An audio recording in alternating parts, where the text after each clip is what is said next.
Alors, bonjour à tous et désolé pour ce petit intermède technique là. Euh, je vais vous présenter rapidement durant cette heure le travail que j'effectue dans le cadre de ce club avec une orientation qui peut-être est nouvelle, particulière sur le- comment dire, intégrer la préparation mentale, je dirais, dans les différentes actions que peuvent rencontrer les acteurs, qui sont éventuellement les joueurs d'abord, et puis également toutes les personnes de l'encadrement. Donc, dans un premier temps, ça sera rapide. Je vous montrerai donc une présentation de tout ce que je réalise. Après, voir sur quoi repose la façon dont je procède au niveau des différentes sciences, en particulier de psychologie développementale, du sport, social et des neurosciences. Et puis également, comment concrètement j'entre dans ce travail en préparation mentale avec différentes populations qui sont souvent de jeunes. Ça commence à l'âge de 7-8 ans jusqu'à des populations adultes. Donc, les différentes actions, vous voyez, sont nombreuses. C'est ce qui fait que d'ailleurs, je prends beaucoup de plaisir à être dans ce club parce qu'il y a un ensemble d'interventions qui se font à la fois sur les jeunes du centre de formation en rugby, sur les éducateurs, où on a des sessions d'initiation sur la préparation mentale, les athlètes de la Cité des Talents, qui sont un grand nombre maintenant, puisqu'ils sont aux alentours de 140, des relations avec le cabinet médical, en particulier avec les blessés. Et les musiciens et danseurs, alors ils sont très peu nombreux, mais ça commence à venir, c'est parce qu'on a une relation avec la Cité de tous les talents. Des séances collectives avec les parents qu'on a mis en place depuis quelques années et qui sont vraiment très intéressantes parce que les parents sont des acteurs indispensables à la réussite des enfants. Et puis également des échanges avec des personnels coach Michelin, des échanges avec les pilotes d'essai, etc., etc. Donc, c'est aussi pour ça que je suis dans ce club dans de bonnes conditions, parce qu'il y a des échanges qui sont vraiment intéressants et qui permettent, je crois, à la préparation mentale de trouver un ensemble de données importantes pour progresser. Alors, il y a un lien qui a été mis en place il y a 2 ans. C'est un cahier qui permet donc à tous ces jeunes de pouvoir avoir une définition de ce que c'est que la préparation mentale avec l'option que je leur propose. Et c'est intéressant également de savoir que les entraîneurs possèdent ce cahier, ce qui fait que tout le monde sait comment on travaille la préparation mentale. Donc, c'est une orientation qui est plutôt de type anglo-saxon, hein, et qui permet donc d'améliorer les liens entre les entraîneurs, les athlètes qui viennent me voir, et puis donc tout ce qui se passe au cours de l'année. Alors là, je vous ai listé tout un ensemble de données, mais que certains d'entre vous connaissent bien. C'est pourquoi on fait de la préparation mentale et quels en sont les bienfaits. Lorsque je suis arrivé à l'ASM, ce n'était pas aussi évident que ça. Et je dois constater qu'au fil des années, eh bien, il y a une forme d'acceptation plus franche, plus vraie, qui permet donc de travailler de mieux en mieux. Et donc, ces bienfaits sont relativement importants et acceptés, on va dire. Alors, on va rentrer. Alors, je passe vite hein, sur certaines diapos que vous pouvez retrouver éventuellement si le diaporama est mis en ligne. C'est la définition. Alors, il y a 2 étapes dans les définitions que je vous présente. La première définition, c'est celle que j'ai prise à un collègue qui est venu travailler avec nous et sur les pros en 2010, c'est Eric Blondeau. Et la partie qui me semble la plus intéressante, c'est le fait que si on ne se prépare pas mentalement, eh bien, c'est laisser la place à la négligence. C'est un aspect important que je souligne dès l'instant où je travaille avec les jeunes et moins jeunes, c'est leur faire comprendre que s'ils viennent pour travailler avec moi, c'est qu'il va y avoir vraiment une organisation, il va y avoir de la pratique à mettre en place durant la séance, mais également entre la séance, et que ce travail-là, s'ils ne le font pas, eh bien très vite on arrêtera, parce que c'est qu'ils n'ont pas la maturité ou la compréhension pour faire ce type de travail qui demande des efforts, qui demande une organisation et qui demande la mise en place d'habitudes qui sont vraiment indispensables pour que les apprentissages puissent avoir des effets. Alors, la deuxième partie, elle est plus lourde. C'est simplement le fait que la préparation mentale, c'est un entraînement régulier qui va donc impliquer et qu'il faut intégrer. Et alors ça, c'est la difficulté, c'est des fois de pouvoir intégrer dans les emplois du temps que rencontrent nos jeunes sportifs et nos jeunes sportives, c'est comment on cale dans un premier temps ces séances de préparation mentale. Et puis après, c'est leur montrer qu'avec le travail, eh bien, ils vont améliorer la gestion de l'environnement sportif dans lequel ils sont souvent confrontés, qu'ils vont développer différents types de qualités qui vont les amener à mieux appréhender les moments qu'ils ressentent comme ayant un fort enjeu. Il y a aussi le fait que cette préparation mentale, alors là, c'est quelque chose qui rentre vraiment dans les mœurs, c'est le fait que les différentes personnes qui entourent l'athlète, je pense en particulier les parents, les entraîneurs, les dirigeants, les préparateurs physiques, les kinés, tout le staff médical, sont aussi touchés par des problématiques de préparation mentale, hein, surtout les entraîneurs, aussi bien dans ce qu'ils vivent aux entraînements et puis lors des matchs, mais en termes de relation avec les athlètes. Et ça, c'est un travail qui fait partie aussi intégrante de ce que l'on envisage de faire au quotidien avec ces jeunes.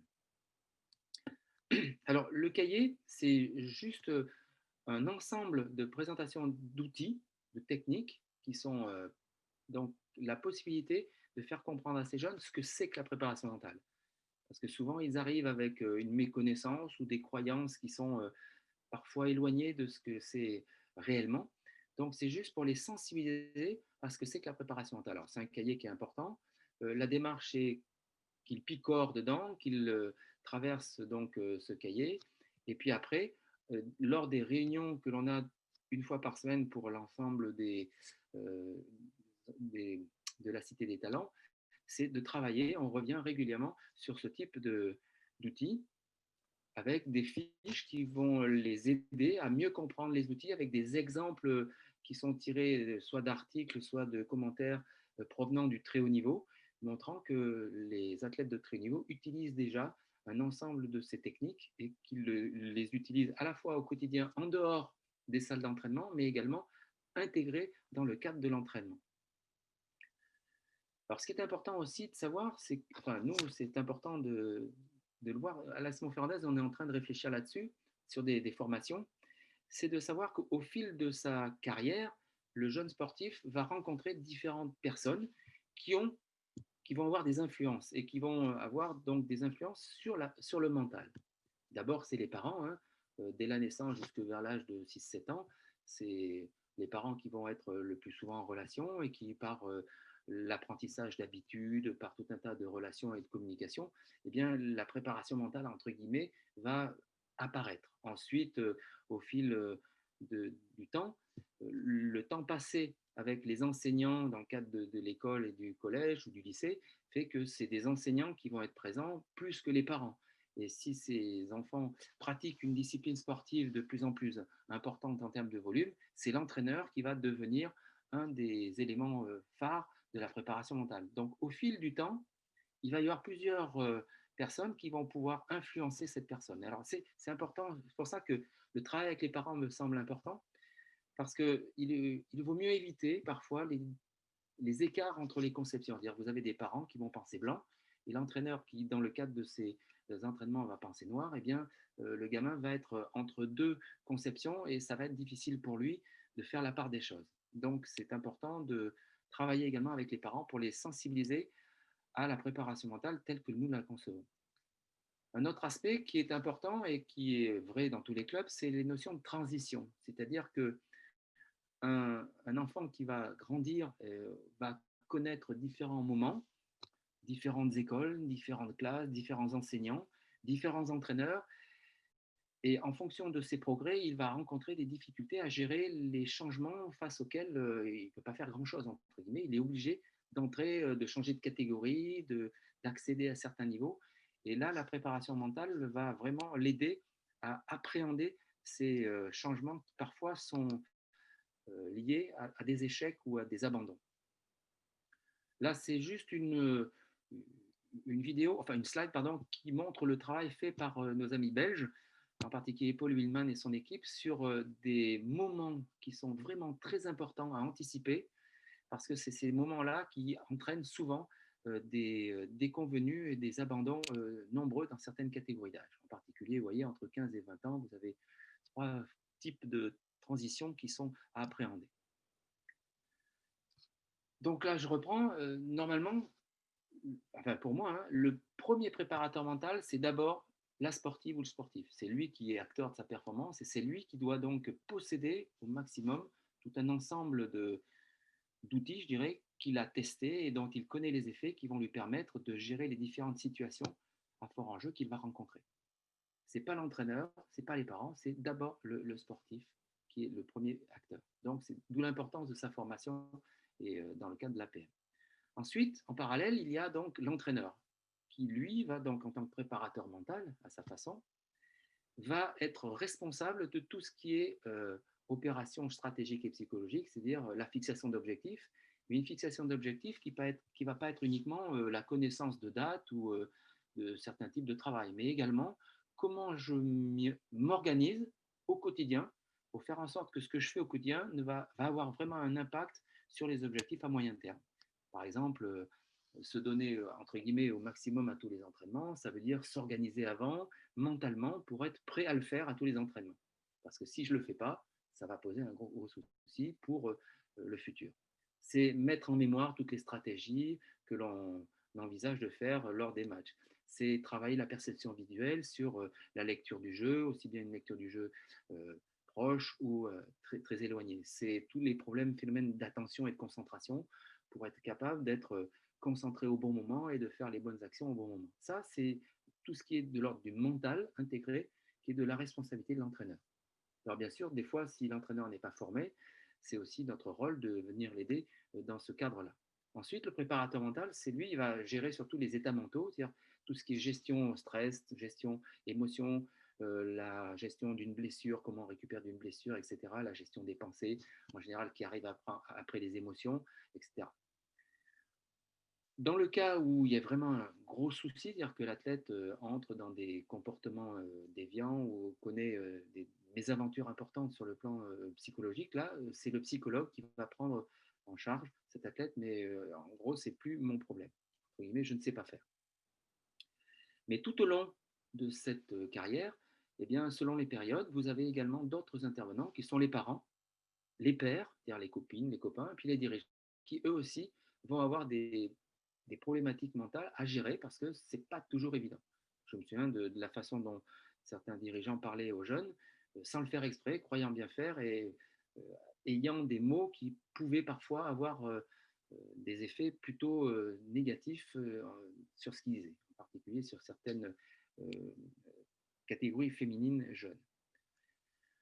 Donc, tous ces apports-là nous permettent, et ça c'est important, d'identifier des repères pour agir. C'est-à-dire qu'à un moment donné, il faut savoir par exemple que les jeunes ont un cerveau en plein développement et qu'entre 6, 7, 8 ans, on ne peut pas demander par exemple à des jeunes de se fixer des objectifs à moyen et long terme. Ils ne peuvent pas le faire parce que leur système nerveux et leur cerveau n'a pas développé encore les structures qui permettent d'imaginer et de se projeter dans l'avenir. Donc c'est important, il y a tout un tas de choses que la psychologie développementale nous permet d'avoir et de construire. C'est pour ça que dans la préparation mentale, on a des repères pour agir qui sont vraiment déterminants sur le plan physique, sur le plan cognitif et également dans le terme des relations que peut entretenir le jeune avec les différents groupes dans lesquels il vit, le groupe sportif, le groupe de sa classe au collège ou au lycée ou à l'école primaire. À l'extérieur, il peut avoir également des groupes de copains, sa fratrie. Il y a tout un ensemble de choses qui vont organiser la construction de son mental. Donc ça amène en gros une démarche. Alors là, vous avez un exemple que j'avais essayé de construire avec des collègues, dont je vois l'un d'entre eux d'ailleurs qui est ici, qui fait que dans un premier temps, par exemple en cadet, on sait que c'est l'adolescence et que à cet âge-là, on a plein de rêves et que le gros souci, c'est que ces rêves ne sont pas toujours en relation avec la réalité. Donc il faut raisonner le rêve et construire à partir de différents outils que l'on peut leur proposer, et bien les amener à construire un rêve raisonné. Ensuite, il y a tout un tas de démarches qui vont prendre en considération le développement cognitif de l'individu, sa capacité à choisir des objectifs qui sont réalistes, qui sont en cohérence les uns entre les autres, mais on verra, il y a une diapositive où je vous montrerai comment on le travaille, et qui fait qu'il va, par le fait qu'il a développé cette capacité à cette cohérence des objectifs, il va pouvoir maintenir une motivation, je dirais, plus forte au quotidien.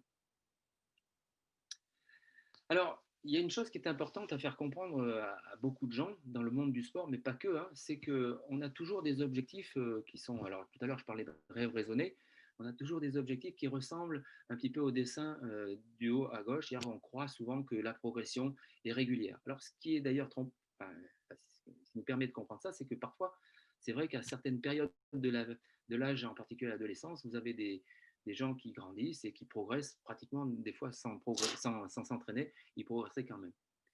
La réalité est tout autre quand on s'engage dans une activité où on cherche le progrès et l'excellence. On a toujours des aléas que l'on ne prévoit pas, qui viennent et qui font que eh bien, ce plan que l'on avait envisagé va devenir plus chaotique. Et donc la préparation mentale, c'est un travail qui va permettre de diminuer les écarts entre ces moments où on est dans la difficulté, comme on dit au fond du seau, et les moments où tout va bien. Et au fil du temps, cette préparation mentale va permettre à l'individu de mieux appréhender les efforts. C'est-à-dire que même s'il n'est pas tout à fait en forme, il pourra quand même, parce que mentalement il s'est préparé, il pourra être performant. Et ça veut dire qu'il sera capable, s'il est vraiment entraîné avec une préparation mentale intégrée, bien sûr, à toutes les autres piliers de la performance, comme on dit, il sera capable donc de mieux gérer toutes les compétitions, qu'ils soient en forme ou pas, et donc les performances qu'il réalisera seront de plus en plus proches de son maximum. Alors, alors ça, c'est une diapo, moi, que j'aime bien, c'est faire comprendre à ces jeunes qu'on est tous différents et que ce qu'ils vont me raconter, moi, je vais l'écouter avec bienveillance, hein, mais que ça fait partie de leur histoire et que des fois, je vais être en difficulté pour les comprendre. Donc, il va falloir qu'ils m'expliquent plus que prévu. C'est-à-dire qu'il va falloir que la connaissance, leurs valeurs et leurs croyances, elle appartient à leur histoire. Et le fait d'être né dans un contexte particulier, avec les influences personnelles, familiales qu'on a eues, va avoir une répercussion qui fait que chacun d'entre nous est différent. Et en plus, il y a des influences à la mode. Alors, on verra ce que c'est, hein, les influences à la mode. Il y en a, actuellement, il y en a des belles, hein, en préparation mentale, qui sont intéressantes, hein, mais qu'il faut prendre avec prudence parce que des fois, elles, elles ont des effets qui sont annoncés, qui ne sont pas aussi simples que ça à avoir. Et dans cette diapositive, l'important, c'est les questions qui sont dans le petit carré vert et qu'il faut régulièrement poser et que les entraîneurs posent aussi souvent. C'est important de savoir pourquoi l'individu est là, quelles sont les raisons qui l'amènent à s'être engagé, à s'entraîner régulièrement tous les jours, voire même à s'entraîner un peu plus en dehors, faire des choses supplémentaires. Je pense en particulier en rugby, par exemple, les botteurs qui font un entraînement en dehors, en plus, à côté, avant ou après les entraînements pour buter. Donc, toutes ces questions sont importantes pour vraiment être sûr que l'athlète est vraiment organisé, qu'il ne fait pas ça pour faire plaisir à quelqu'un d'autre, mais que c'est vraiment ses objectifs à lui, que c'est un choix de vie qui lui appartient. Et puis, il faut toujours poser la question, est-ce que c'est bien ça qu'il veut? Parce que des fois, la difficulté qu'on rencontre, en particulier au niveau du lycée, et lorsque les athlètes commencent à vraiment être très, très performants, c'est qu'ils font des choix par défaut au niveau des études. C'est-à-dire qu'ils vont choisir une orientation scolaire en fonction du sport ou de la réussite sportive. Donc là, des fois, il faut faire attention parce que y a des fois des grosses surprises qui peuvent arriver lorsque l'athlète ne réussit pas ses objectifs de performance sportive. Il se retrouve en grande difficulté parce que, eh bien, il n'a pas fait ce qu'il voulait au niveau scolaire. Et là, souvent, c'est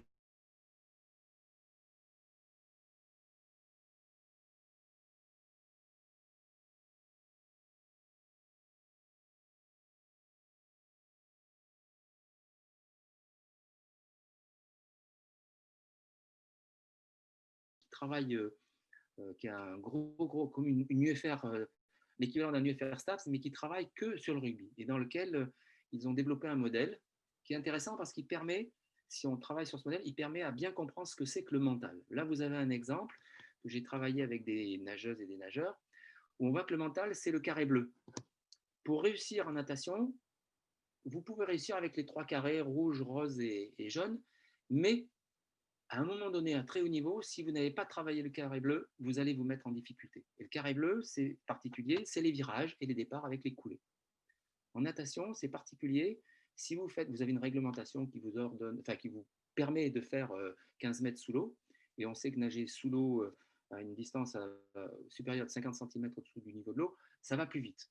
Le problème, c'est que les apnées dynamiques qui sont donc effectuées après les virages et le départ sont des apnées qui fatiguent avec des douleurs particulières et qui font que si mentalement vous n'êtes pas prêt à faire ce genre d'activité précise à l'entraînement régulièrement, eh bien, il ne faut pas rêver, le jour de la compétition, il ne faut surtout pas le mettre en place. Or, ceux qui se sont entraînés et qui ont réalisé ce type de mise en place d'habitude, je pense à Michael Phelps, Ryan Lochte, Lacour, Stravius en France, à tous les nageurs qui ont vraiment été travaillés dans cette zone bleue font la différence. Donc, vous voyez, mentalement, ça c'est intégré, c'est-à-dire qu'il faut amener les athlètes à prendre des habitudes à l'entraînement. Si vous n'intégrez pas le travail mental régulièrement, systématiquement, eh bien, les performances de haut niveau seront bien plus difficiles à atteindre. En plus, quand vous voyez ce carré bleu, vous apercevez qu'il faut aimer ça. C'est bien de vouloir gagner, mais il faut vraiment émouver le plaisir que l'on a de la glisse. Donc, c'est pareil dans tous les sports. Il faut vraiment faire réfléchir l'athlète sur le plaisir de pratiquer ce sport, c'est quoi? C'est quand, c'est où et c'est comment tu prends tel ou tel plaisir. Et travailler là-dessus. Et dans ces virages, moi, ce qui m'avait agréablement surpris, c'est de voir que les gamins qui étaient capables de rentrer dans cette démarche-là, c'est ceux qui trouvaient du plaisir dans la glisse. Et également ceux qui prenaient du plaisir à prendre de l'avance sur les adversaires à chaque virage. Donc, vous voyez, c'est tout un tas de notions qui sont mentales, qui sont intégrées dans ce carré bleu et qui font souvent la différence à très haut niveau. Euh, donc, c'est un modèle moi, que j'utilise assez régulièrement dans tous les sports et je les amène à réfléchir sur donc, surtout le carré bleu parce que les autres carrés concernent en rouge, c'est plus la préparation physique, en vert, c'est plus le travail comment dire, des entraîneurs et en jaune, c'est également le travail des entraîneurs et des dirigeants sur tout ce qui est la préparation des compétitions et des objectifs. Mais le carré bleu, quand on le travaille de manière très ciblée sur le plaisir et sur la reconnaissance de certains types de fatigue et de douleur, eh bien, c'est vraiment intéressant parce que les athlètes rendent concret, entre guillemets, des situations d'entraînement qui leur permettent ensuite de prendre l'habitude de les faire. Alors ça, c'est juste pour une sorte d'anecdote. Hein. C'est un travail qui a 30 ans, qui était fait par les footballeurs, en particulier Jacques Crevoisier, qui était le préparateur mental à l'Institut, enfin l'INF, et puis qui après été à Marcoussis, et qui travaillait avec Gérard Rouillet, et qui ont sorti un livre qui s'appelle Entraîner Passion, et dans lequel le livre, ce n'était qu'une suite de paragraphes où ils expliquaient comment intégrer le mental à l'intérieur de toutes les séances, que ce soit même des séances où l'entraîneur présentait le match, donc tout ce qu'ils appellent les causeries, hein, les discours de présentation, jusqu'aux routines de préparation dans les vestiaires, jusqu'à tout ce qui était de l'ordre des entraînements et l'appréhension à la compétition. Et c'est le premier ouvrage que j'ai trouvé en France où on voit un ensemble de données qui. D'ailleurs, c'est le premier ouvrage où je vois qu'on parle vraiment du mental intégré. Et c'est un livre qui est vraiment hyper intéressant à lire parce qu'il vous donne des pistes de travail avec des orientations qui sont vraiment intéressantes pour des catégories d'âge de U14 jusqu'aux professionnels. Et ça, c'est donc pour l'anecdote. Alors, ce qui est important aussi, c'est de savoir que la préparation mentale, quand on a de la chance, et c'est mon cas, à l'AS Montferrand, je crois qu'on n'est pas nombreux à vivre ça, c'est d'avoir des jeunes, dans le cas par exemple de la Cité de tous les talents, qui vont rester avec vous pendant plusieurs années.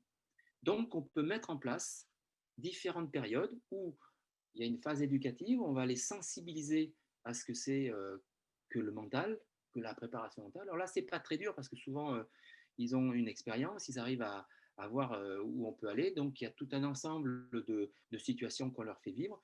Et moi, j'utilise beaucoup les jeux. C'est une première étape où, à partir des jeux, bien, on leur demande de réfléchir sur la manière dont ils se sont organisés, par exemple, pour gagner ou quelles sont les sortes d'émotions qu'ils ont vécues lorsqu'ils ont perdu ou lorsqu'ils ne sont pas arrivés à gérer telle ou telle situation dans le jeu. Et puis petit à petit, on va à la phase opérationnelle et on va mettre des outils qu'ils ont travaillés, dont ils ont identifié les effets pour leur demander de les mettre lors de certaines formes d'entraînement qui approchent des matchs qu'ils considèrent comme des matchs importants, pour que lors du match, eh bien, la dernière phase, eh bien, ils puissent mettre ça en place de manière, j'allais dire, automatique. C'est la même chose au niveau d'une année, c'est-à-dire qu'on peut très bien concevoir une préparation. J'ai essayé de le faire avec la gymnastique l'an dernier, et ça c'est pas mal. Enfin, ça a été un petit peu perturbé par le Covid, mais ça s'était bien déroulé au départ. C'est prendre en considération les étapes que l'entraîneur décide de mettre en place. Dans chaque discipline, vous avez des gens qui, les entraîneurs, en fonction des dates de compétition, vont organiser des cycles, hein, des micro-cycles avec des orientations particulières. Et j'avais trouvé qu'il était intéressant, en particulier en gymnastique, où la notion de concentration et de rigueur est vraiment indispensable pour la réussite d'un enchaînement. C'est-à-dire que quand vous avez une suite d'éléments, le premier élément connaît une difficulté et vous mettez en l'air pratiquement tout l'enchaînement au complet. C'était de voir si à certaines périodes, on n'avait pas des priorités à mettre en place au niveau de la préparation mentale. Je pense en particulier, par exemple, à la gestion de la peur, qui est quelque chose de redondant dans ce sport, et je peux le comprendre, hein, parce que quand vous chutez, c'est des points en moins, mais c'est aussi des douleurs qui peuvent être liées au choc avec l'appareil. Donc, c'est la possibilité de concevoir un plan annuel en relation avec la préparation que les entraîneurs font. Et je trouve que là, il y a des pistes vraiment intéressantes qui sont plus performantes que, je dirais, une programmation, euh, j'allais dire, plus traditionnelle. Alors ça, c'est, entre guillemets, c'est de la, je dirais, de la pub. C'est ce qui a fait que les gens sont venus plus facilement. C'est-à-dire que je leur ai fait un tableau et je leur ai dit, c'est le CrossFit mental. Le CrossFit, il y a 2-3 ans, c'était à la mode. Et j'ai trouvé que quand vous générez des termes comme ça, eh bien, ça leur a permis d'être plus attentionnés à ce tableau. Et je leur ai expliqué dans différents moments, dans des séances d'initiation, je leur ai expliqué ce que j'ai expliqué, enfin, je leur ai expliqué ce qui était de la cohérence cardiaque, les jeux de cartes pour la concentration, c'était quoi, le crazy catch, comment on s'en servait, etc., etc. Donc, c'était la possibilité de leur montrer tous les jeux que l'on utilisait pour développer certaines habiletés mentales. Alors, là, maintenant, on arrive, je dirais, à un élément que moi, j'estime central dans la démarche que j'utilise, c'est le jeu. Alors, vous savez, souvent, le jeu, dans notre culture, c'est toujours l'opposé du travail. Le nombre de fois où j'ai entendu, moi, personnellement, arrête de jouer et travaille maintenant. Voilà. Donc, le jeu, pour moi, c'est vraiment un moment intéressant parce que d'abord, les gens vont y rentrer plus facilement. Ce n'est pas des exercices difficiles, souvent, qu'on présente. Et la démarche, par contre, derrière, est vraiment très, très intéressante. À savoir, quand on joue, on va rentrer dans une démarche qui est je veux gagner ou je veux pas perdre. Et là, vous avez, alors on joue jamais souvent contre des équipes au départ, hein. C'est des jeux individuels ou par deux, il y a de la coopération. C'est des jeux multiples, hein. Alors c'est des bons cadeaux de Noël d'ailleurs à prévoir.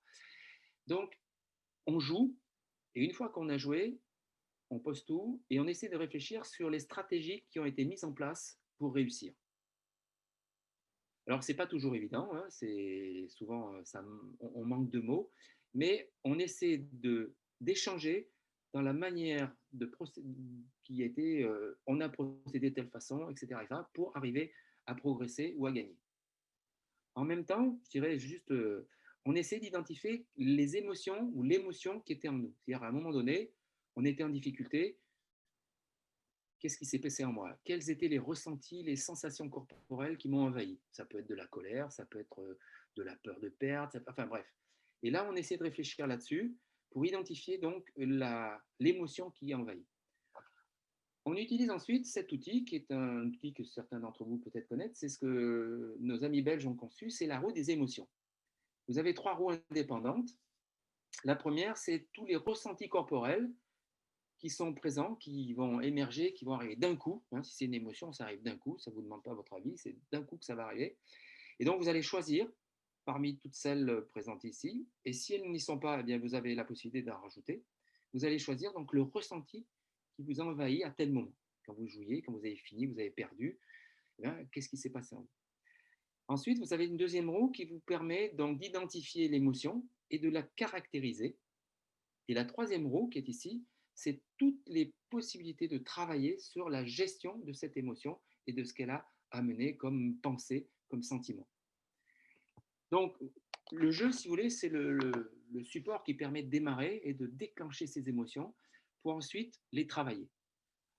Alors, on revient ensuite souvent sur, parce que ça se passe en collectif, dans des petites salles, et il y a toujours des gens qui se débordent, entre guillemets, qui ont des cris, qui ont des comportements particuliers, et on essaie de travailler sur ces comportements et de voir quels sont les sentiments ou les pensées qui les accompagnent ou qui les devancent. Il faut bien comprendre qu'il y a toujours un ordre, entre guillemets, c'est émotion, puis après vous avez pensée, sentiment, et après ça peut faire une boucle, c'est-à-dire que le sentiment de différents types de sentiments qui peuvent réenclencher l'émotion, etc. Donc c'est voir si ces espèces de roue n'est pas la même que l'on connaît dans le cadre de certains matchs. Et comment donc on peut envisager le transfert à je vais essayer de résoudre par tel moyen qui est sur ici, telle technique m'est proposée, on va la travailler. En la travaillant plusieurs fois sur un mois, on voit les effets que ça donne. On essaie de faire, parce qu'il y a du travail toujours en dehors, c'est-à-dire qu'entre chaque séance, ils ont du travail à faire à la maison ou avant les entraînements, ils essaient de voir et d'évaluer les effets que cela peut avoir sur eux. Je leur demande le cahier, tout à l'heure, je vous ai montré, je leur demande de l'écrire sur le cahier. J'ai pas mal de difficultés sur les retours, surtout avec les garçons. Mais les filles rentrent plus dans ce jeu-là. Donc, elles écrivent les ressentis, les émotions qu'elles ont eues, les ressentis et les sentiments qui traînaient ensuite. Elles les ont marqués. Alors, c'est intéressant. Alors, moi, je leur donne des fiches avec des mots qui leur permettent, en fonction de chaque ressenti, d'avoir des mots qui, ça les aide, entre guillemets, pour identifier tel ressenti, telle pensée. Et là, après, on peut travailler plus tard sur à la fois la mise en place d'ancrages, soit des ancrages de confiance, soit des ancrages de motivation, soit des ancrages d'énergie, etc. Et puis ensuite, également, réfléchir sur comment on peut transférer ce que l'on vient de faire dans d'autres environnements, qui peut être l'environnement scolaire, l'environnement ensuite, préparer les entretiens, préparer, etc. etc. Donc, c'est vraiment alors, c'est un moment vraiment agréable. Et alors, dans les jeux, il y a une multitude de jeux.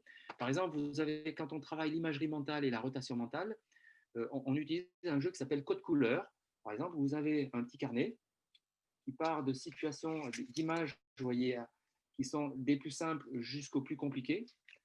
Avec, ils ont des éléments à manipuler qui sont des petits carrés. Vous voyez, il y en a, je dirais, selon le niveau, plusieurs. Alors, nous, on en a 15.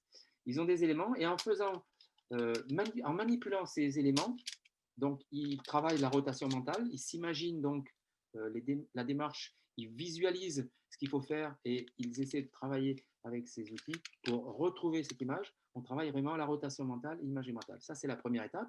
La deuxième étape, ils doivent faire la même chose, mais sans manipuler les différentes pièces. Donc, ils imaginent les étapes à mettre en place. Ils doivent mettre sur un papier le nombre d'étapes et après ils le font et ils vérifient si ce qu'ils avaient imaginé en termes de stratégie, c'est la bonne solution ou pas.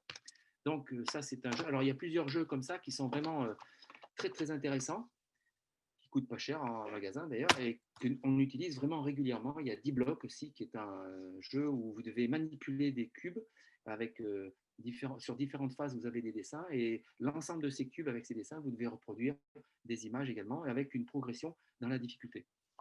Pour arriver à un jeu qui est vraiment intéressant, qui est celui-là, où vous jouez contre le jeu. C'est-à-dire que vous ne jouez pas d'une équipe A contre une équipe B, mais c'est tout le monde va jouer contre le jeu. Et c'est vraiment intéressant parce que là, vous avez des stratégies qui vont se mettre en place, des comportements qui vont se mettre en place. Vous voyez des leaders qui vont prendre le dessus sur l'orientation à prendre et vous avez la possibilité donc d'organiser là aussi votre équipe en fonction de ce que le jeu va vous proposer. Alors c'est un jeu qui est vraiment compliqué si vous. Alors il faut le faire avec des adolescents, pas trop jeunes parce que c'est quand même ça demande. C'est des jeux où vous avez des cartes avec des valeurs, vous voyez, des valeurs qui vont soit croissantes, soit décroissantes, et qui font intervenir également la chance du tirage des cartes. Donc, on travaille également sur le domaine, la thématique de la chance et de la malchance, parce que souvent, je trouve qu'il y a des croyances qui sont parfois un petit peu à discuter parmi nos jeunes là-dessus. Donc, vous voyez, tous ces jeux-là me servent à amener ces jeunes à travailler sur tout ce qui est émotion, les ressentis et les comportements. Et ça va nous permettre ensuite, progressivement, de développer un travail avec des entretiens d'explication, de travailler plus sur des moments précis en mémoire de leur performance, entre guillemets. Alors là, c'est des exemples donc de situations où on travaille. Alors là, c'est des petites gymnastes avec ces jeux-là. C'est des séances qui durent à peu près 45 minutes à 1 heure et où on travaille différents jeux. Alors là, on a je vous montrerai, hein, on a une multitude de jeux. Alors, quand ils sont à cet âge-là, ils aiment beaucoup changer assez régulièrement. Donc, l'avantage, c'est d'avoir beaucoup de jeux qui travaillent les mêmes objectifs.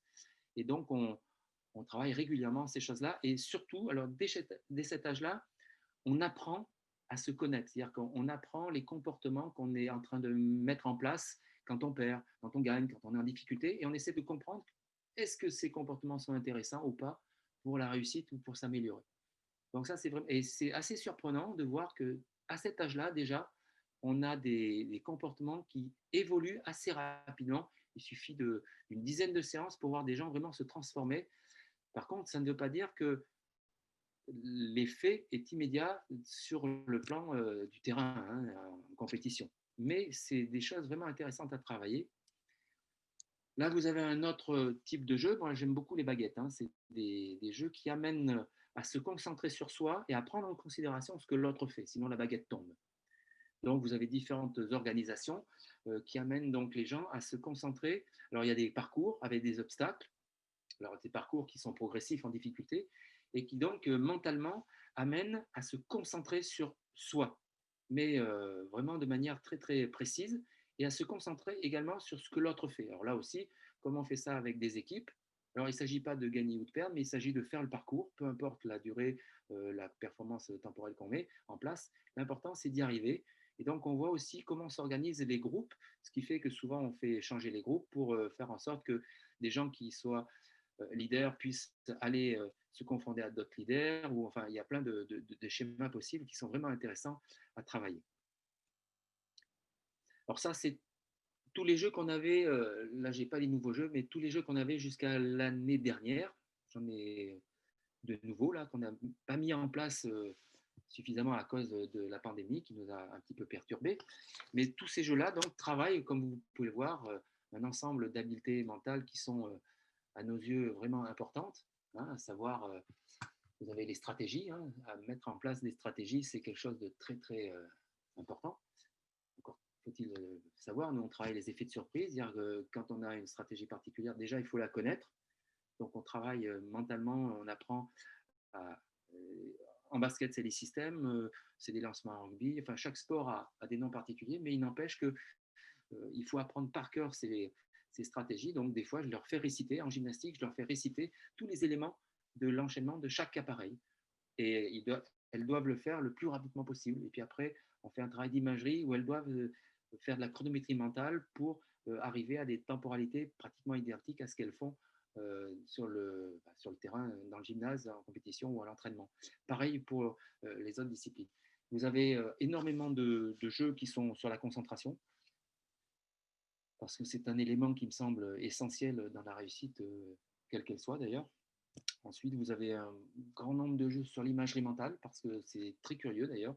C'est des choses qui posent problème. Il y a beaucoup de jeunes qui sont plutôt sur l'imagerie mentale, mais sur du ressenti, ils ne voient pas. Alors, c'est pas gênant, hein, mais des fois, c'est peut-être pas inintéressant de faire en sorte qu'ils arrivent quand même, en plus de ce qu'ils ressentent, qui est une forme d'imagerie mentale, d'ajouter la vision et d'autres formes de ressenti, hein, malgré les choix de certains canaux, des fois, de tout travailler, ça me semble aussi intéressant. Donc voilà, c'est tous les jeux que l'on utilise. Alors, vous avez sur la droite, alors on va les voir, hein, tout un tas de choses qui rendent les séances intéressantes et variées. Ça, c'est donc des techniques que l'on travaille au fil des séances. Alors là, c'est pas nécessairement programmé. Des fois, ils ont sur le cahier, ils l'ont. Et des fois, si ça les intéresse, ils viennent me voir et puis on peut travailler des séances en dehors sur des choses qui les intéressent. Et puis pareil, la même démarche, on essaie d'identifier les effets que cela a pour voir ce que cela peut amener comme bienfait dans la préparation, dans la mise en place dans une routine, lors d'un match, hein, parce que lors d'un match, c'est souvent très intéressant de savoir ce que l'on a à faire, en particulier lorsqu'on bénéficie de temps de repos dus à des arrêts de jeu, etc. Ça, c'est donc le travail sur la cohérence des objectifs, qui est vraiment important parce que souvent, les objectifs, c'est quelque chose de très flou. Donc, on leur demande d'écrire. Alors, ce n'est pas cette fiche-là, là, je vous l'ai résumé, hein, mais dans le cahier, ils ont une fiche qui leur demande vraiment de réfléchir. Alors, ils ont pour ça 1 à 2 semaines où ils doivent écrire les objectifs au quotidien, à moyen terme, à court terme et à long terme. Au quotidien, parce que c'est très important qu'ils se rendent compte que c'est le quotidien qui va vraiment mettre en relation le haut niveau, s'ils aspirent au haut niveau. C'est-à-dire qu'on ne peut pas envisager une régularité, une rigueur et un sérieux dans tous les sports maintenant. Euh, si on veut envisager le niveau, il faut vraiment que le niveau au quotidien soit vraiment, je dirais, proche du parfait, quoi. Donc on travaille beaucoup là-dessus et on s'aperçoit qu'ils ne se rendaient pas compte souvent de ce qu'ils font et de ce qu'il faudrait faire et de l'écart entre ce qu'ils écrivent et de ce qu'ils réalisent concrètement. Donc ensuite, il y a le jeu qui est de... Alors ceux qui ont fait de la PNL doivent connaître, hein, c'est le jeu de... On met des papiers par terre avec des dates précises et à chaque fois où on est sur cet élément, on explique ce que l'on a fait, où on en est et comment on a fait pour y arriver. Et puis, une fois qu'on a dépassé le numéro 4, on se retourne et on se pose 2 questions. C'est est-ce que c'est cela que je veux, hein? On se retourne sur son passé, donc tout ce que l'on a mis en place. Et est-ce que je suis capable de le faire parce que ça implique vraiment des choix de vie qui vont être de plus en plus nécessaires et je dirais presque draconiens si on envisage le très haut niveau. Avec donc un questionnement sur la cohérence des objectifs, hein, entre les objectifs, sachant qu'il y aura toujours, on l'a vu sur la petite figure, des aléas. On en connaît un actuellement qui est la pandémie, qui fait qu'il y a eu tout un ensemble de choses qui ont été bouleversées, des championnats, des entraînements, qui nous ont amenés à nous adapter. Et ça, c'est vraiment intéressant. Enfin, moi, je trouve que c'est intéressant sur le plan de la préparation mentale d'avoir un tel phénomène qui arrive parce que ça les amène à réfléchir. C'est ce que j'ai fait cet après-midi avec une quarantaine de jeunes rugbymen. Ça les amène à réfléchir sur comment je vais m'y prendre autrement et pour être performant, tout en restant quand même assez proche de ce que j'ai voulu, ce que j'ai envisagé comme objectif à moyen terme.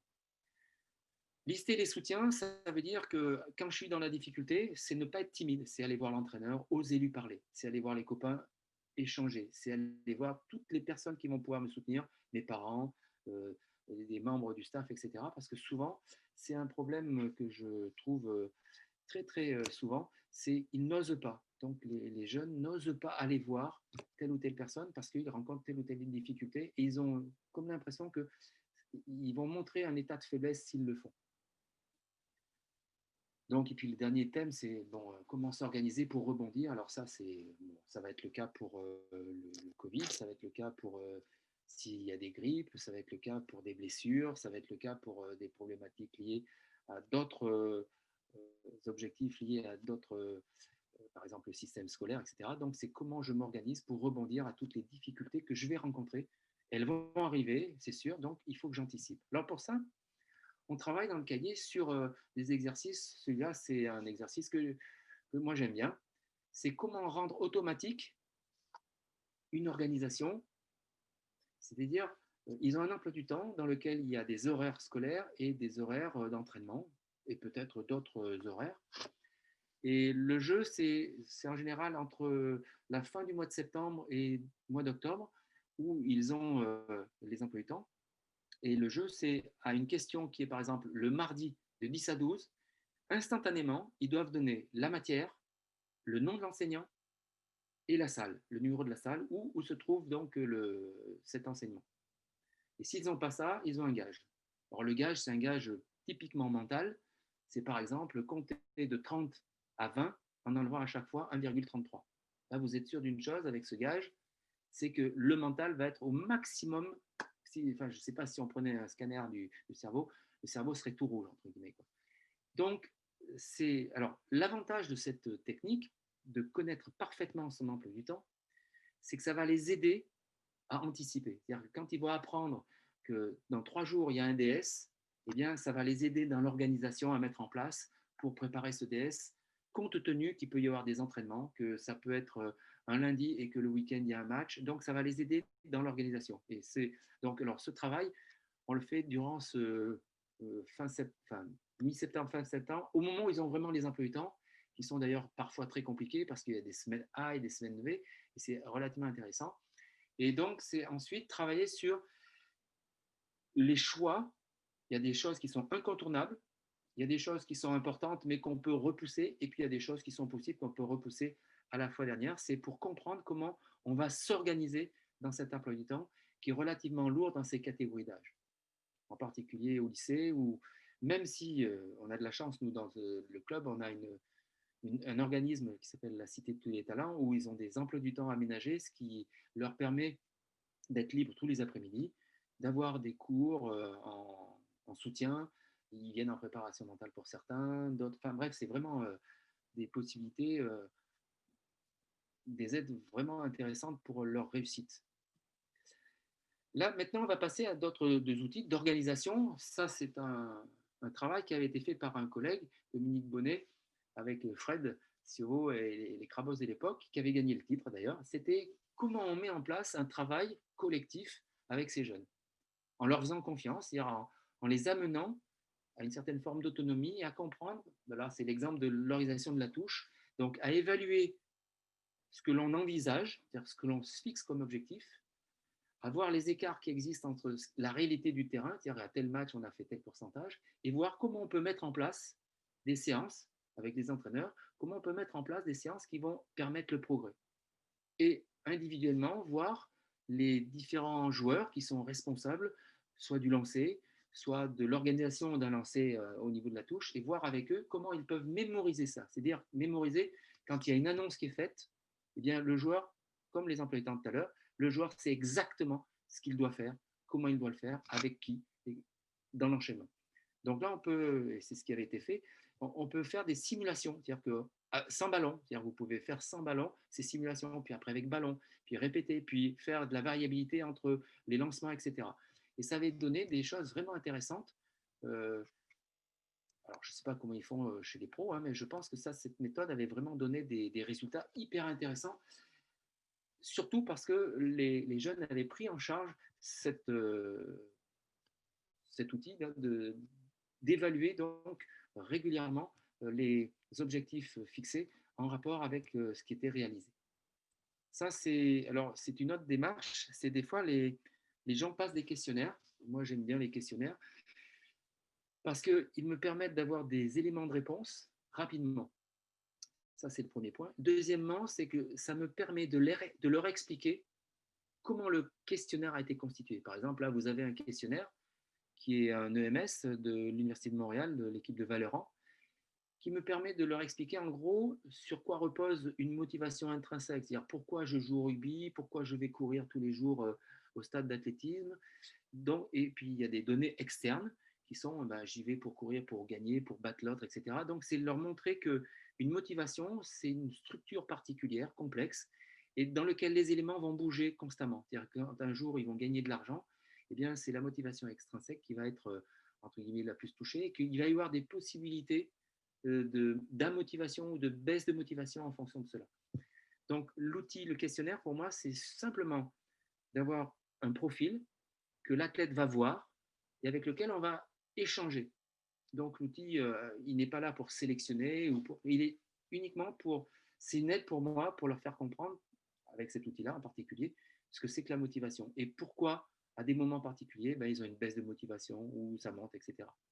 Pareil pour l'OMSAT, qui est un magnifique outil canadien qui permet également d'évaluer régulièrement où l'athlète se trouve au niveau de certaines habiletés qui sont définies comme de base psychosomatiques ou cognitives.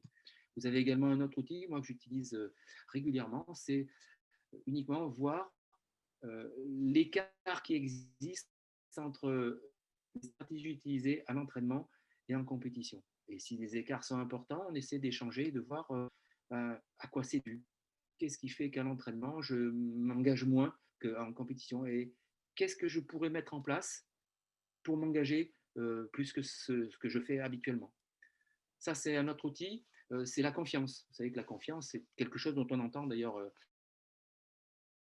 très bien perdre confiance en soi en quelques secondes. Il suffit de rater 2 fois une passe et on perd une perte de confiance.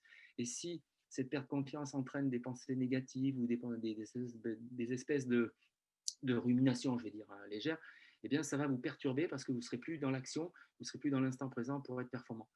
Donc ça, c'est une fiche que je propose aux jeunes qui viennent me voir quand il y a ces problèmes-là, qui leur liste un ensemble de choses que l'on peut faire seul, ensemble, et progressivement à intégrer dans le cadre des entraînements, et qui va leur permettre donc de comprendre que ce n'est pas quelque chose d'abstrait. Il y a des choses que l'on peut faire concrètement et qui vont permettre de mieux comprendre ce que c'est que la confiance en soi.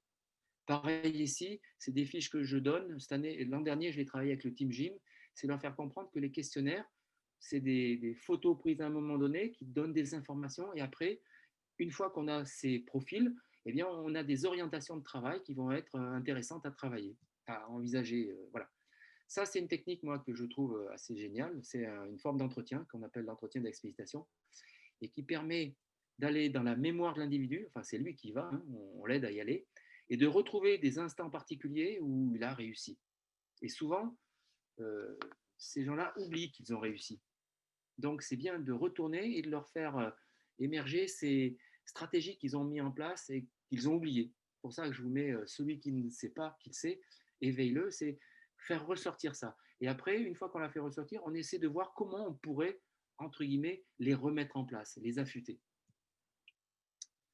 Autre chose que moi je travaille de plus en plus, que je ne travaillais pas suffisamment avant, c'est les respirations. Je m'aperçois qu'en définitive, tout le monde respire de manière réflexe, mais beaucoup de gens ne savent pas respirer et ne savent pas qu'avec le travail régulier, une respiration peut vraiment avoir des effets hyper intéressants. Intéressant dans le sens en plus où c'est gratuit, il n'y a pas besoin d'ordonnance ou d'aller à la pharmacie. Vous pouvez avoir ça et le travailler régulièrement. Alors nous, je travaille en général maintenant toutes les respirations. Et vous avez, alors nous, on a un outil très simple là, qui permet, alors ça c'est intéressant, qui permet à l'athlète, quand il fait l'exercice par exemple de la respiration qui est la cohérence cardiaque, il voit donc l'évolution de cette courbe sur la variabilité cardiaque et il s'aperçoit qu'à un moment donné, alors dans cet exemple-là, c'est à 1 minute 30, eh bien, il y a une forme de régularité qui va s'instaurer. Et après, on essaie de voir, alors ça se voit également sur le schéma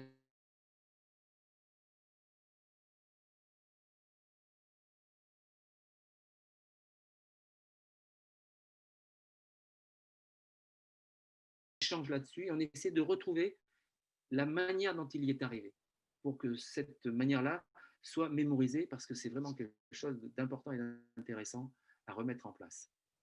Ça, c'est aussi une routine. Alors ça, c'est concrètement, on a des petits papiers où on a des éléments qui sont écrits, hein,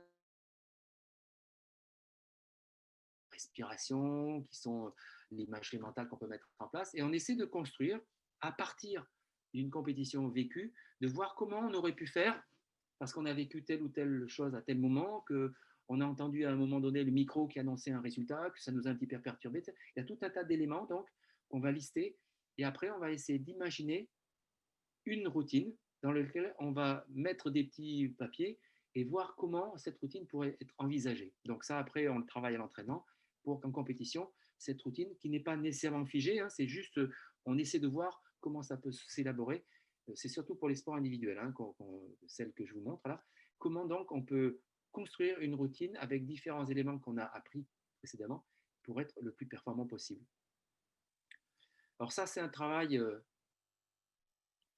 passionnant qu'on avait fait avec un collègue et ami là, sur la préparation d'une routine pour les botteurs. Alors, vous voyez, ce travail, alors, vous ne voyez pas très bien parce que c'est vrai que c'est un peu flou. On avait interviewé par courrier tout un ensemble de botteurs au niveau donc, professionnel qui nous avaient d'ailleurs assez bien répondu et on avait donc identifié certaines formes d'organisation et on avait demandé à ces jeunes botteurs qu'on avait sous la main, entre guillemets, bien de réfléchir sur leur manière de faire, de ne pas nécessairement imiter ce que les personnes de haut niveau réalisaient, mais de réfléchir sur les aspects techniques et mentaux qu'ils devaient mettre en place pour être performants. Parce que vous savez qu'en rugby, les botteurs performants amènent les équipes à de très très bons résultats. Si vous avez un botteur qui est en difficulté, c'est compliqué pour l'équipe. On a aussi des outils comme celui-ci. Ah, pardon. Ah oui, vous n'avez peut-être pas vu la routine. Là, voilà. Donc, c'est un outil dans lequel alors, vous avez l'intégration également de la réglementation. Hein. Vous savez qu'il y a une minute qui est donnée pour le coup de pied. Et donc, c'est comment je m'organise dans cette minute, quels sont les outils que je vais mettre en place, que j'ai travaillé, pour lesquels je connais les effets qui vont me permettre d'être le plus performant possible, avec une petite grille pour les entraînements à droite qui permet de voir quelles sont les zones dans lesquelles je suis le plus en difficulté. Et après, on essaie de réfléchir sur quelles sont ces difficultés et comment on peut essayer d'envisager de les résoudre. Passionnant ce travail. Je ne sais pas si c'est en ligne, mais c'est vraiment super. Ça, c'est des outils que j'ai utilisés avec plusieurs équipes. Alors, c'est dommage d'ailleurs qu'on ne le fasse pas plus souvent, mais c'est le problème du manque de temps. Ça, c'est le QEG, c'est un questionnaire qui nous permet d'avoir des informations sur la cohésion de l'équipe. Alors, ce qui est intéressant, c'est que vous faites passer ce questionnaire une grosse heure avant le match. Vous avez le temps donc de faire la saisie, d'avoir des profils comme celui-là, d'avoir des réponses, et ça vous permet d'aller voir les entraîneurs et de dire, tiens, il y a tel joueur là, tu vois, il semble, d'après ses réponses, qu'il rencontre un petit souci. Donc, ça permet à l'entraîneur d'aller voir le joueur, ou ça permet au préparateur mental d'aller le voir, ou au capitaine, et donc de gérer au mieux ces différentes situations que vivent certains joueurs. Ensuite, alors ça c'est donc là c'est j'espère que j'ai pas été en retard sur les diapos. Ça c'est alors un outil que je trouve vraiment intéressant aussi, que je n'ai pas utilisé souvent d'ailleurs dans le cadre de l'ASM, mais plus souvent dans le haut niveau, très haut niveau dans certaines disciplines olympiques. C'est comment on peut améliorer la relation entraîneur-entraîné. La démarche est simple, c'est essayer de lister les mots qui sont à la fois pour l'entraîneur et l'athlète qui caractérisent la discipline. Vous voyez ici c'est un 200 mètres nage libre. Donc, les deux personnes vont marquer tout ce qui leur passe par la tête et qui définissent donc cette compétition, cette épreuve à venir. On met ça sur une fiche Excel et puis, vous voyez, tout simplement, une fois que la course est faite, eh bien, l'entraîneur et l'athlète vont cocher les valeurs entre 0 et 10 et vont cocher les valeurs et on voit un diagramme qui apparaît. Et ce qui est intéressant, c'est de voir les écarts. Et en général, alors c'est tiré d'un travail d'un collègue anglais qui s'appelle Butler, qui a fait d'ailleurs un gros travail là-dessus dans les années 90, début des années 90. Et quand vous avez des écarts qui apparaissent de manière importante, vous êtes sûr d'une chose, c'est qu'il y a un conflit, je dirais, cognitif entre les deux personnes et que ça annonce des mauvais présages. Et cet exemple-là que je vous montre en annonçait un vraiment, et ce qui amenait d'ailleurs un clash entre l'entraîneur et l'entraîné. Donc c'est intéressant parce que ça permet d'anticiper certaines situations auxquelles encore faut-il que les deux personnes acceptent de le faire, mais c'est vraiment un outil que j'avais trouvé, moi, hyper pratique. Enfin, je termine parce que, enfin, je vais terminer là-dessus. C'est, enfin, non, avant-dernier.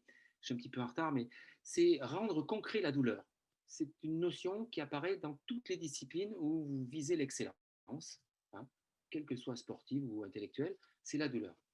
Et souvent, sur le plan mental, quand vous avez une notion particulière, c'est-à-dire quand vous vous connaissez bien, quand vous appréciez bien les indices, les prémices d'une douleur qui arrive, vous avez la possibilité de gérer ça, soit sur le plan technique, soit sur le plan mental. Vous avez des outils qui vont vous permettre de bien le gérer. L'exemple que je vous montre, c'est quelque chose que j'avais travaillé et que je travaille régulièrement avec les jeunes pour leur faire comprendre que cette évaluation concrète de la douleur, ils peuvent le faire. Il faut simplement une fiche Excel, définir ce que c'est avec des mots qui sont leurs mots. Là, ce que vous voyez sur la gauche, c'est une échelle de 1 à 20 qui est faite, alors je leur donne en général 50 mots et ils choisissent les mots. Et alors, c'est ce qui prend d'ailleurs le plus de temps, hein, c'est de mettre cette échelle avec leurs mots. Et après, ça sera leur propre échelle qui va être leur outil, où voilà, ici vous avez un 400 mètres 4 nages, et ils vont cocher après la course. Ils vont, alors, moi j'ai utilisé une vidéo pour cet exemple-là.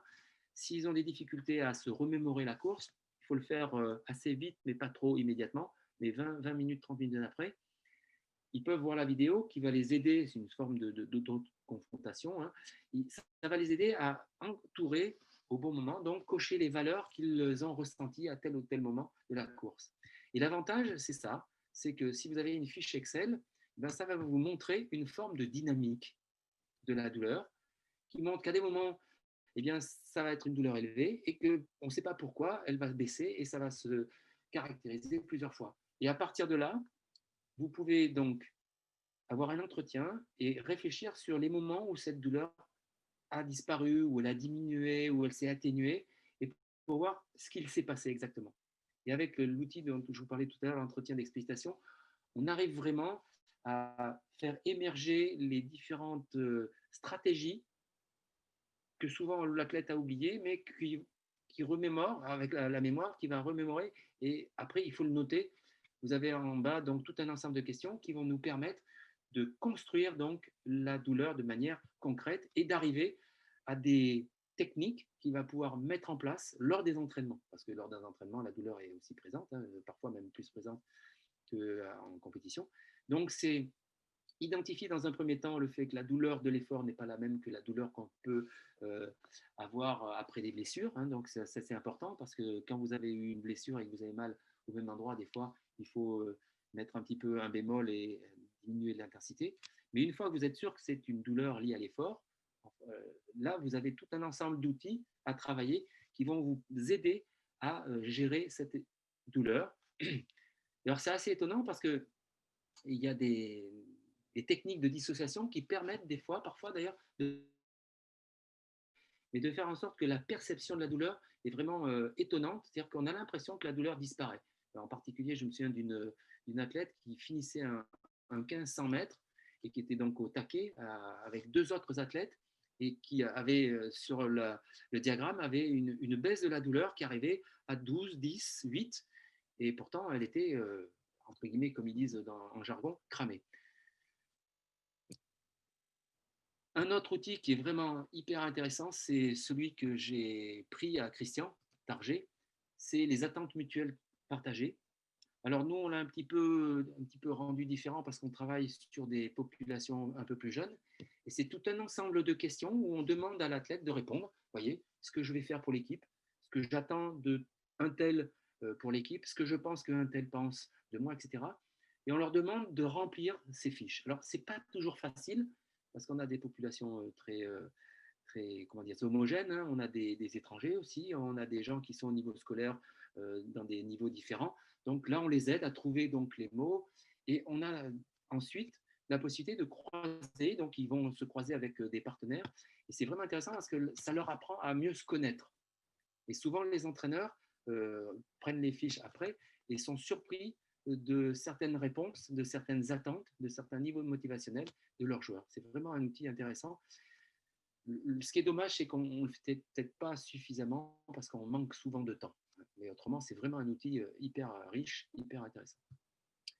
Donc là, je crois que j'ai dépassé un petit peu le temps, mais c'était juste pour conclure et vous dire que c'est toujours la même chose. Quand je parle avec beaucoup de gens de la préparation mentale, tout le monde me dit que c'est important.